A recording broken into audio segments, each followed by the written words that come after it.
மாண்புமிகு பேரவைத் தலைவர் அவர்களே, மொழி எப்பவும் தொடர்புக்கான ஒன்று தான், இல்லைன்னு யாரும் மறுக்கவே முடியாது. உலகத்தில் இருக்க எல்லா மொழிக்கும் இது பொருந்தும், அதையும் யாரும் மறுக்க முடியாது. ஆனால் நம்ம தமிழ் வெறும் மொழி மட்டுமல்ல, பேசினா வர்ற ஓசை மட்டுமல்ல, திரும்பவும் சொல்கிறேன், தமிழ் ஒரு மொழி மட்டுமில்ல, அது நம்ம உயிர், அது நம்ம உணர்வு.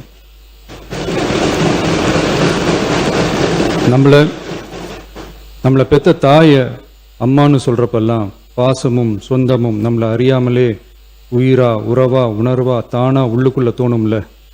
அதே மாதிரி ஏன் இன்னும் ஒரு படி மேலே போயே சொல்லலாம், தமிழ்னு சொன்னாலே எப்படி இருக்கும், என்ன ஆகும்னு சொல்லவா வேணும். தாய் எப்படி ஒரு மிகப்பெரிய புனிதமோ அப்படிதாங்க தாய்மொழியும். அதுலேயும் நம்ம தாய்மொழி தமிழ்மொழி இப்படி சொல்கிறதே போதும், எல்லாருக்கும் நம்ம தாய்மொழி உணர்வை பற்றி புரியும்னு நினைக்கிறோம். நம்ம தாயே நமக்கு மிகப்பெரிய புனிதம்னா நம்ம எல்லாருக்குமான தமிழ் தாய் பற்றி சொல்லவா வேணும். தாயை போற்றுகிற வாழ்த்துகிற தமிழ்நாட்டு மண் தமிழ்தாய் வாழ்த்து எப்படி விட்டுரும்? விடாது, விடவும் மாட்டோம்.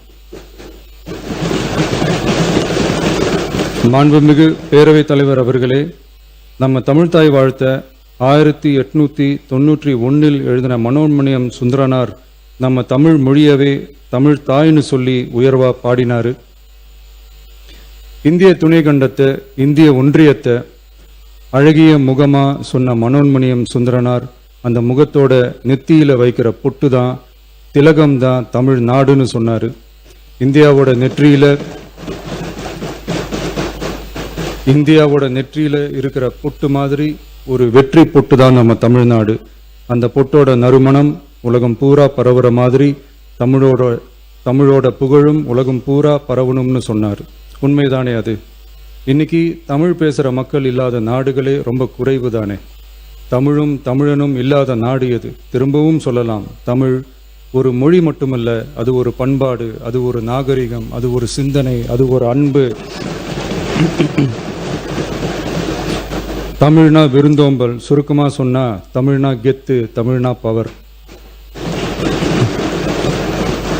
அந்த தமிழோட புகழ சொல்ற தமிழ்தாய் வாழ்த்துல அனைத்து உலகமும் இன்பமுறன்னு சொல்லி உலகத்தையே நம்ம தமிழ் உயர்த்தி பிடிக்குதே தவிர எந்த மொழியையும் எந்த மதத்தையும் எந்த இனத்தையும் ஏன் எந்த ஒரு தனி மனுஷனை கூட தாழ்த்தி பேசல, யாரையும் கொஞ்சம் கூட காயப்படுத்தல.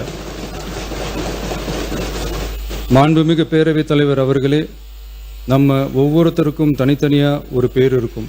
ஒரு கூட்டத்தில் நம்ம பேரை சொல்லி யாரும் கூப்பிட்டா நாம் ஒருத்தர் மட்டும்தான் திரும்பி பார்ப்போம். ஆனால் தமிழ்னு சொன்னால் ஒட்டு மொத்தமாக நாம் எல்லாருமே திரும்பி பார்ப்போம்ல. அப்படி நம்ம எல்லாருக்கும் இருக்கிற பொது பேரு தானே அது. நமக்கு தமிழ்னு அடையாளத்தை கொடுத்ததே தமிழ் தானே. ஒரு பேரே, ஒரு சொல்லே, ஒரு மிகப்பெரிய வரலாறுனா அது நம்ம தமிழ் தான். அந்த தமிழை உயர்த்தி பிடிக்கிற தமிழை பின்னாடி தள்ளினா தமிழ்நாடு எப்படி பொறுத்திருக்கும்? ஒரு கட்சிக்கு பிரச்சனைனா சம்பந்தப்பட்ட அந்த கட்சி மட்டும்தான் போராடும். ஆனால் தமிழ்னு சொன்னால் ஒட்டுமொத்த தமிழ்நாடும் ஒன்றா வந்து நிற்கும்.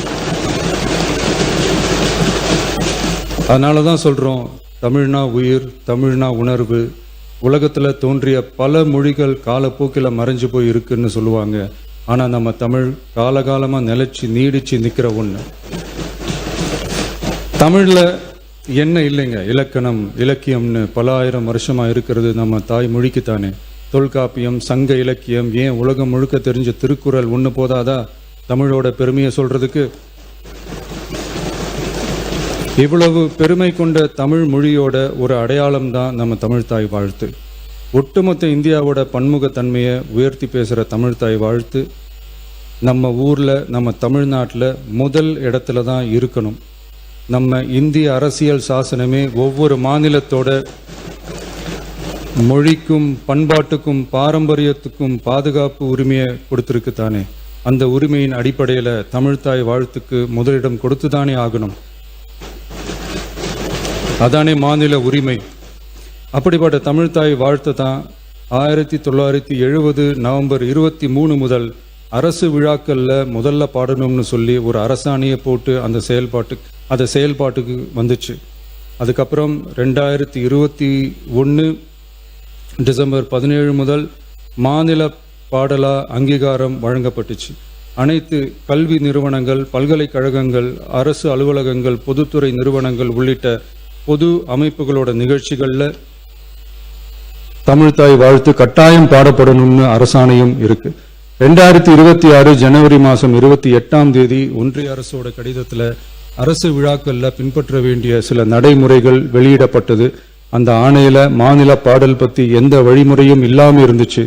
நம் அரசு பொறுப்பேற்றதும் கடந்த மே மாதம் 27 மாண்புமிகு பிரதமர் அவர்களுக்கு மாநில பாடல்களுக்கு உரிய அங்கீகாரம் வேண்டும்னும், ஒன்றிய அரசு வெளியிட்ட ஆணைக்கு திருத்தம் வெளியிடணும்னும், மாநில விழாக்கள்ல தமிழ்தாய் வாழ்த்த முதல்ல பாடுறதுக்கான உரிய வழிமுறைகளை வகுக்க வேண்டும்னு சொல்லி கடிதம் எழுதியிருந்தோம். அதை தொடர்ந்து போன ஜூலை மாதம் 9 கடிதத்தில் மாநில பாடல் பாடப்படுவது பற்றி இருந்துச்சு. ஆனால் நம்ம தமிழ்நாட்டில் 1970களில் இருந்து தமிழ்தாய் வாழ்த்து எல்லா அரசு நிகழ்ச்சிகள்லையும் கல்வி நிறுவனங்கள்லையும் தமிழ்தாய் வாழ்த்து முதல்ல பாடுறது ஒரு மரபாவே இருக்கு. அதுக்கான அரசாணையும் இருக்கு.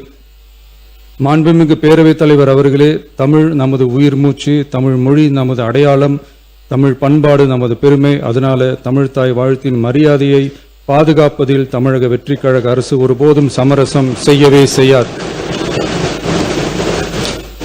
தமிழ்தாய் வாழ்த்தை முதலில் பாடுவது அரசியல் அமைப்பிற்கும் இந்திய ஒற்றுமைக்கும் எதிரானதில்லை, மாறா வேற்றுமையில் ஒற்றுமைன்ற இந்தியாவோட உயர்ந்த கொள்கையை வெளிப்படுத்துறது. மேலும் தமிழ்தாய் வாழ்த்தை முதல்ல பாடணும்னு சொல்றது அரசியல் சம்பந்தமான விவாதமா மாறணுங்கிற அவசியமே இல்லை. இது தமிழர்களின் பொது அடையாளம். நம்மை வேறுபடுத்துவதல்ல, ஒன்றிணைப்பது. மாண்புமிகு பேரவைத் தலைவர் அவர்களே, தமிழ்தாய் வாழ்த்தின் கண்ணியத்தையும் தமிழின் தொன்மையையும் தமிழர் பண்பாட்டின் பெருமையையும் பாதுகாக்கும் இந்த உயரிய பணியில் இந்த சட்டமன்ற பேரவையில் உள்ள அனைத்து உறுப்பினர்களும் கட்சி வேறுபாடுகளை மறந்து ஒன்றிணைந்து அனைத்து கல்வி நிறுவனங்கள், பல்கலைக்கழகங்கள், அரசு அலுவலகங்கள், பொதுத்துறை நிறுவனங்கள் உள்ளிட்ட பொது அமைப்புகளின் நிகழ்ச்சிகளிலும் தமிழ்தாய் வாழ்த்து கட்டாயமாக முதலில் பாடப்பட வேண்டும் என்று கொண்டுவரப்படும் இந்த தீர்மானத்திற்கு அனைவரும் ஆதரவு வழங்க வேண்டும் என கேட்டுக்கொள்கிறேன். தமிழ்தாய் வாழ்த்து தொடர்பான அரசினர் தீர்மானம். தமிழ் உலகின் தொன்மை வாய்ந்த செம்மொழியாகவும் தமிழர் நாகரிகம் உலகின் மிக பழமையான பண்பாட்டு மரபுகளில் ஒன்றாகவும் திகழ்வதை இப்பேரவை பெருமையுடன் பதிவு செய்கிறது. மனோன்மணியம் சுந்தரனார் அவர்களால் 1891 எழுதப்பட்ட மனோன்மணியம் என்ற நாடக நூலின் பாயிரத்திலிருந்து எடுக்கப்பட்ட தமிழ்தாய் வாழ்த்து 1970 நவம்பர் 23 முதல் அரசு விழாக்களில் முதலில் பாடப்பட வேண்டும் என அரசாணை வெளியிடப்பட்டு செயல்பாட்டுக்கு வந்துள்ளது. 2021 டிசம்பர் 17 முதல் மாநில பாடலாக அதிகாரப்பூர்வ அங்கீகாரம் வழங்கப்பட்டு தமிழ்நாட்டில் அமைந்திருக்கும் அனைத்து கல்வி நிறுவனங்கள், பல்கலைக்கழகங்கள், அரசு அலுவலகங்கள், பொதுத்துறை நிறுவனங்கள் உள்ளிட்ட பொது அமைப்புகளின் நிகழ்ச்சிகளிலும் நிகழ்வு தொடங்குவதற்கு முன் தமிழ்தாய் வாழ்த்து கட்டாயம் பாடப்படும் என்று ஆணையிடப்பட்டுள்ளது. இந்நிலையில் ஒன்றிய அரசின் உள்துறை அமைச்சகத்தால் 2026 ஜூலை மாதம் 9 கடிதத்தில் மாநில பாடல் பாடப்படுவது குறித்து தெரிவிக்கப்பட்டுள்ளது.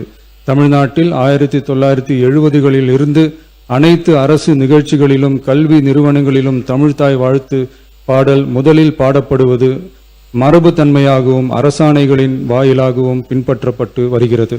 ஆகவே தமிழ்தாய் வாழ்த்து தமிழ் மொழிக்கும் தமிழர் பண்பாட்டிற்கும் செலுத்தப்படும் மரியாதையின் வெளிப்பாடாகும் என்பதை இப்பேரவை வலியுறுத்துகிறது. இந்திய அரசியலமைப்பு வழங்கியுள்ள மொழி மற்றும் பண்பாட்டு உரிமைகளின் அடிப்படையில் தமிழ்நாட்டின் பண்பாட்டு அடையாளத்தை நிலைநிறுத்தும் வகையில் தமிழ்நாட்டில் அமைந்திருக்கும் அனைத்து கல்வி நிறுவனங்கள், பல்கலைக்கழகங்கள், அரசு அலுவலகங்கள், பொதுத்துறை நிறுவனங்கள் உள்ளிட்ட பொது அமைப்புகளின் நிகழ்ச்சிகளிலும் நிகழ்வு தொடங்குவதற்கு முன் தமிழ்தாய் வாழ்த்து கட்டாயம் முதலில் பாடப்பட வேண்டும் என தமிழ்நாடு சட்டமன்ற பேரவை ஏகமனதாக தீர்மானிக்கிறது என்ற தீர்மானத்தை நான் முன்மொழிகிறேன். அனைத்து கட்சிகளை சார்ந்த உறுப்பினர்களும் இந்த தீர்மானத்தை ஒருமனதாக நிறைவேற்றி தர வேண்டுகிறேன். நன்றி, வணக்கம்.